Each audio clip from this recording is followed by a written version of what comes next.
never something you want to see. Looks like they got it stopped.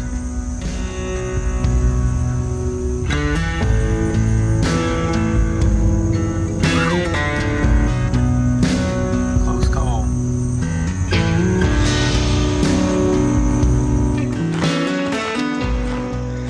So I thought I'd explain the hay fire a little bit, because there's a lot of people who won't know what happened. That wasn't a lightning strike. If you roll hay a little bit green, that's okay. It'll ferment on the inside. But if you leave it in the field, it's got plenty of time for that to stop. But if you roll hay just a touch green, and then you put it in the barn and stack it, then the heat that is generated by the fermentation just builds and builds and builds, because it's so incredibly well insulated. And the fermentation from the bale next to it heats it up, and that speeds the fermentation process. If it's got enough fuel left, enough green hay, you'll get a hot spot in the middle of that stack, and it can actually spontaneously combust once it gets hot enough. And once you've got a hay fire smoldering in there, it's really difficult to put out. And that's what happened. They had a hot spot in the middle of the stack. Luckily, that barn was right next to the road, and somebody drove by at daybreak, saw the smoke, called the family that owns the barn. They rushed out there with tractors, and all you can do is just pull the stack apart, separate the bales, let the ones that are burning continue to burn, and save what you can. So that's what they did. They had another barn with some hay from the same field, so they went and unstacked that barn as well. Just an abundance of caution. It's rare. I have always, in my whole life, I grew up hauling hay, feeding hay to cattle and stuff. We did a lot of square bales back then. And I always heard, make sure your hay is dry before you stack it in the barn, or you can burn your barn down with green hay. I've always heard that my whole life. It's the first time I've ever seen it. Trying to get my honey harvest finished up. I've actually been pulling in a little bit of fall honey. We've had asters and a few other things blooming. This colony's been using a rear entrance where the boxes were offset, so I did leave a little gap for them there, so they won't be completely confused. With them landing like that, you can really see that fall pollen coming in.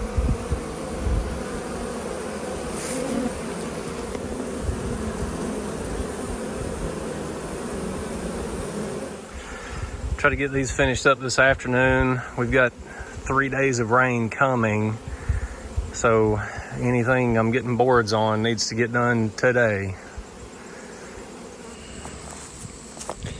I think this is one of the first top lids I ever bought. It also housed, I think, the first swarm I ever caught. That was from Aunt Audrey's yard. She passed away in like 2000, somewhere around there. She was 100 or 101. I used to ride my bicycle with training wheels over to her house when I was a kid and read her mail to her. Caught a swarm out of her yard. Boy, there's been a lot of water under the bridge in the last 5 years. Goodness gracious.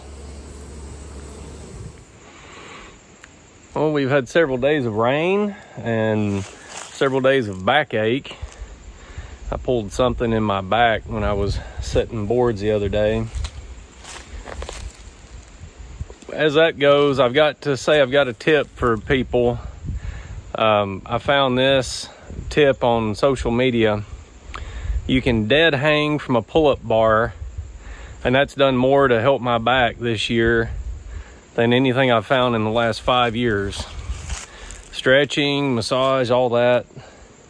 is good, but dead hanging from a pull-up bar has really helped me. Just that's a complete off topic what I'm about to talk about, but a little tip for everybody. It may help somebody. What I wanted to say is that there is always next year. Farmers are notorious for, well, there's always next year. There's hope next year is going to be a better year. This year is not bad, but what I want to say is you do the best you can this year and you plan for next year to be better. So you do the best you can this year with what you have, and you plan to do better next year with what you're going to have. And what I mean by this is it's October and I'm still pulling honey. I've got another yard to go and a few little hives to clean up and stuff. And in the future, I really want to be done extracting honey before high schoolers go back to school. I think I can hire high schoolers from the ag program, get a lead on some and have a pool of labor that can help me run the honey house and do the heavy lifting and stuff like that. And I currently don't have the equipment to be able to get it done in that time frame. So maybe 2 or 3 years before I'm able to have the facility and the equipment to get it done in the time frame I want to. So I'm just managing around that. The last several years I've grown from about 40 colonies to about 110, and then I grew from 110 up to over 200, and had hard winter loss and came into spring with like 190 or something. Right now I'm probably 250, 260, and I intentionally didn't try to grow a lot this year, because once you get up to that 200 to 300 level, that's sort of what I anticipated was a viable business level. And I wanted to get the business viable and then sort of see how that was going to work and see where my bottlenecks were at, time and equipment wise. Also family life, you've got to consider that. So I didn't really try to grow a whole lot this year, and that's probably a good thing because it's October and I'm still extracting honey. It's just how it is. You get behind on things, and there's only one person that gets stretched pretty thin. But I've got a good idea of where my bottlenecks are. I need a facility. I need material handling. I need a concrete floor to roll things. I need stuff on wheels. I need a better uncapper. And I think I'll be able to do things quite a bit quicker. The trailer that I've got this year has been a big help. I wouldn't be where I'm at without that thing. Feeding the way that I have been, running the bees the way that I have, has worked fantastic this year. Running this double medium for honey and then putting them back into 3. I love this system. I think it's the best system that I've seen in beekeeping. My favorite anyway. There's a lot of subjectivity in that, but it's definitely my favorite. So a lot of things are working well. I've still got some deficiencies and I'm just always behind. But there's always next year. There's always next year.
Bobcat.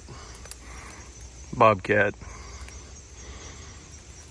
Had 2 in here. That's funny. This is right by my honey house. I was gonna scoop up some wax off this trailer. I walked down here and they were playing. Had 2 bobcat kittens within 10 feet of me. They didn't know it.